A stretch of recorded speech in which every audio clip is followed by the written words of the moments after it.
Dear student, due to coronavirus, school started online classes for your study. So you can subscribe Golden Flower Palia YouTube channel, like and press the bell icon.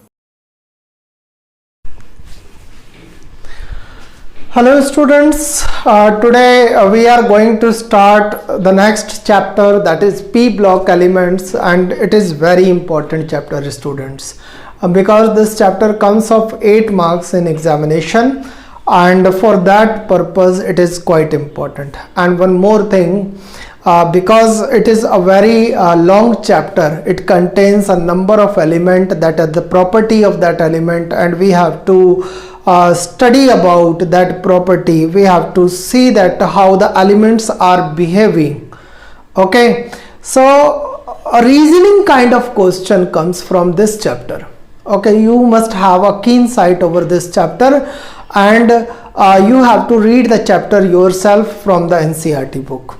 Okay, so I'm going to make you understand some of the terms related to the chapter, and today's video, it is all about the introduction of P block elements. So let us start the chapter. What is P block element? Okay, so P block element we are going to study. Okay students, so where you see the P block elements in the periodic table? In periodic table, if you look that P block elements, we are calling the element, those are lying from 13 to 18 group, and they are lying in the periodic table to the right hand side. Okay, if you see the periodic table from 13 to 18 group, which is on the right hand side of the periodic table, they are P block. To the left hand side, extreme left, there it is 1 and 2 group, they are S block. In between two of them, there it is D block, and downside of the periodic table, there it is a F block. So this complete periodic table is divided into 4 parts: S block, P block, D block and F block. Okay, so every block having a different kind of element, and their chemistry is different. What is P block? Why this P block is going to be very important?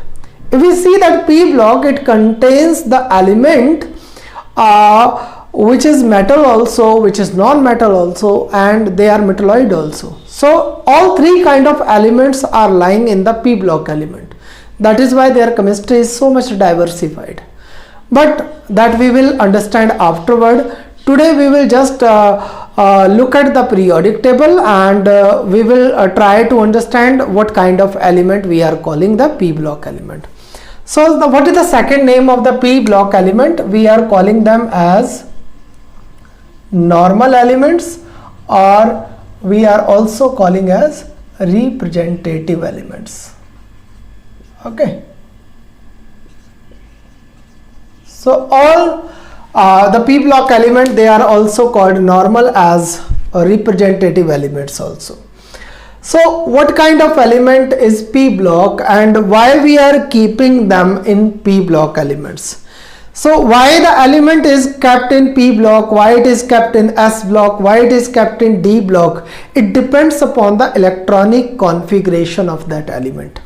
Okay, if we see the electronic configuration of these elements, which is lying from group number 13 to 18, okay, they are from group number 13 to 18.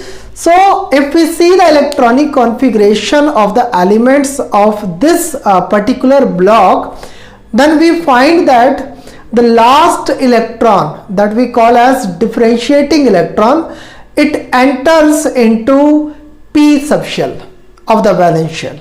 Okay, if we see the electronic configuration, like I have an example of boron. Okay, boron is having atomic number as 5. Okay, so if we write the electronic configuration of boron, that is 1s2, 2s2 and 2p1.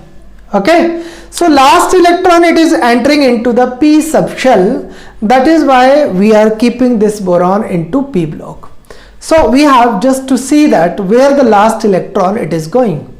For the S block element, the last electron enters into the S subshell. For the D block element, the last electron enters into the D subshell of the penultimate shell. And for the f block element, the last electron enter into the f subshell of anti-penultimate shell. Okay, so where the last electron it is going when we are writing the electronic configuration of such element, that decides their position, that decides where it will lie in the periodic table. Okay, so now you have understood how the elements are kept in p block. Why we are keeping them in p block? Because whenever we are writing the electronic configuration of these elements, the last electron enters into the p subshell. So whatever the elements having such kind of electronic configuration in which last electron is entering into the p subshell, they are called p block elements. So what are p block element? In which last electron, that we call differentiating electron. Okay, differentiating electron enters into p subshell of outermost shell.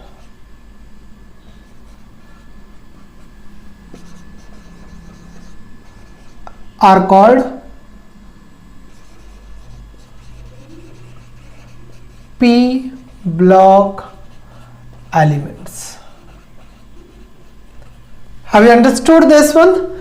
So what is the general electronic configuration if we write for a valence shell of these elements? So for the valence shell of these elements, the general electronic configuration is ns2 np 1 to 6.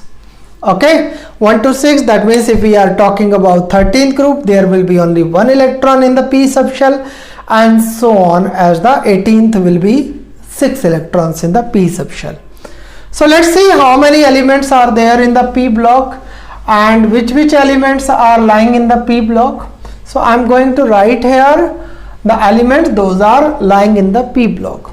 So we have 13 group, 14 group, 15 group, 16th, 17 and 18. So 18th group is having helium, and this is the exceptional element because its electronic configuration of valence shell, it is not just like we have written just now ns2 np 1 to 6. Okay, instead it is having electronic configuration 1s2. Its last electron, it is not going to be enter into the p subshell, so it is an exception case.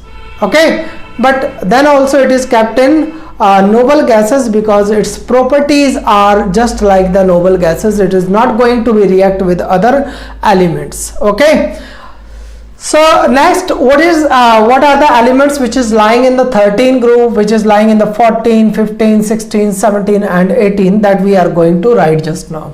So we have boron, aluminum, gallium, indium and thallium. Okay, 14th, there it is carbon, silicon, germanium, tin, lead. Okay, 15th group, it is containing nitrogen, phosphorus, arsenic, antimony, bismuth. 16, it is containing oxygen, selenium, tellurium, no, oxygen, sulfur, selenium, tellurium, polonium, and it is containing fluorine, chlorine, bromine, iodine, astatine. Okay, it is containing neon, argon, krypton, xenon, radon. So these are the elements which is lying in the 13 to 18 group we have, and helium, it is the exception case of general electronic configuration its last electron, it is entering into the s subshell instead of entering into the p subshell, because it is having only 2 electrons, but its property is just like this element. That is why it is kept in the 18th group. Okay, so now we have these elements and electronic configuration as we have written here. It is ns2 np1 ns2 np2 ns2 np3 ns2 np4 ns2 np5 and ns2 np6 instead of helium. Rest of the element are using this general electronic configuration except helium. Okay, so this is the general electronic configuration where n is the principal quantum number and its value is varying from 2 to 7. Okay, depends upon the atomic number of the element, where the element it is going to be lie, and when you are writing the electronic configuration of this element, n will be varying from 2 to 7. Okay, so these are the elements. Now we have to discuss some of the properties of these elements. Okay, what kind of properties they are showing. We are just going to discuss very common property that we have already studied in class 11th in periodic table. I'm just going to recall your memory because it is very important to know how these properties are going to be changed and why they are going to be changed. Okay, and what are these properties, because they are deciding how this element it is going to be behave and how its chemistry it is going to be changed. Okay, how it is going to be combined with other elements. So that is why it is very important to know about these common properties. It is very common property. I'm not going to talk about of certain group. I'm talking about all the elements. Okay, a little bit things we should know about the properties. So first, the property that I'm going to discuss with you, that is the electronegativity, and we will try to find out the trend of this electronegativity when we are moving from left to right in a period and when we are moving from top to bottom in a group.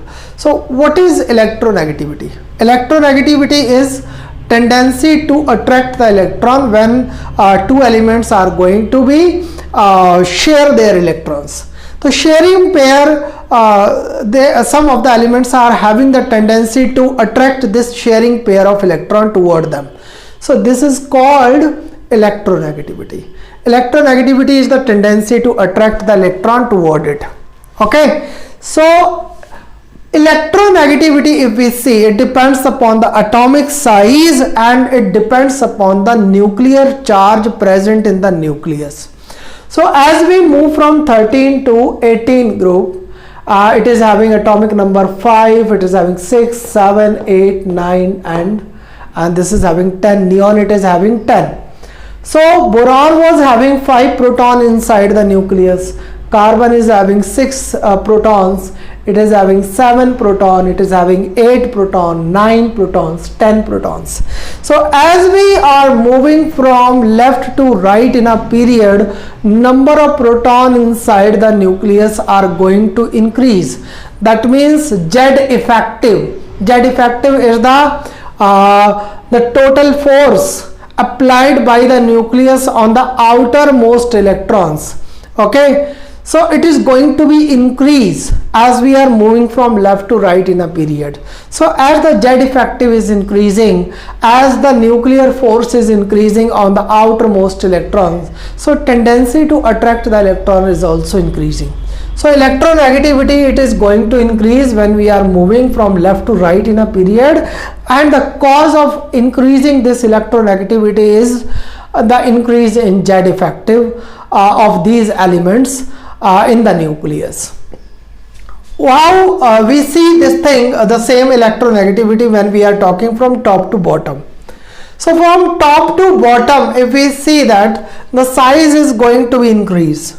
Okay, the size is going to be increased. It is lying in the second period, third period, fourth period, fifth period, sixth period.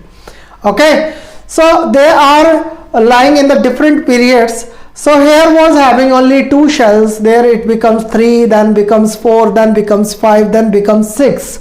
Okay, So nucleus, and as the number of shells are going to be increasing, the atomic size is going to be increased. When the atomic size is going to be increased, this Z effective over the outermost electron, it becomes little weak. Okay, and when this becomes little weak, you can see this electronegativity is going to be decreased down the group. Okay, so because atomic size increasing, so the effect of nuclear force over the outermost electron, it is going to be decreased. So hence electronegativity will increase. Tendency to accept the electron, it is going to be decreased. Clear? So electronegativity is decreasing from top to bottom, and it is increasing from left to right in a period, okay, of the periodic table. Also, this was the first property, ionization potential. We will talk about the second property, ionization potential or ionization enthalpy. What is ionization enthalpy? It is the energy that is required to remove the electron from the outermost shell of an element, of the gaseous state of an atom of the element. Okay, so whatever amount of energy we require, that is called ionization enthalpy. So if we see that there is a large attractive force on the outermost electron, we need to apply more energy to remove this electron from the outermost shell. And if this Z effective, this nuclear force on the outermost electron, it is very small, then we just need to apply a very little amount of energy to remove this electron. So ionization potential, we can find out the trend of ionization potential. Here I am not going to write these properties because you are already knowing this. Okay, so as we are moving from left to right in a period, the Z effective, it is going to be increased, the size is going to be shrink, and it becomes more difficult to remove the electron from the outermost shell. So we need to apply more and more and more energy to remove the electron from the outermost shell. Okay, so ionization potential, it is going to be increased when we are talking from left to right in a period. It's a general trend. I am not talking about the scale. Okay, we are not stick to the scale, and here we just are talking about the general trend of the properties. Okay, and top to bottom in a group, the size is going to be increased, and the force, nuclear force on the outermost electron, that will be quite less. So it will be easy to remove the electron from the outermost shell. So generally, if we see that the ionization potential is going to be decreased down the group. So in the left to right in a period, ionization potential is increasing, and down the group it is going to be decreased. So electronegativity is having the same trend, ionization potential is having the same trend. Now we will talk about the covalent radius and van der Waals radius. Radius, and just now I have told you, when we are moving from left to right in a period, Z effective, it is going to increase, and size, it is going to be shrink, because as much more force will be applied on the outermost shell, the shell is going to be shrink. Okay, so size is decreasing as we are moving from left to right in a period. So covalent radius and van der Waals radius are going to be decreased. And from top to bottom in a group, number of shells are adding. Okay, there boron was having 2 shells, aluminum is having 3, gallium is having 4, indium is having 5, and thallium is having 6 shells. So as the number of shells increasing, so size is going to be increased. So covalent radius and van der Waals radius are going to be increased. Okay, some more properties are left that we will discuss in the next video lecture. Until then, thank you so much.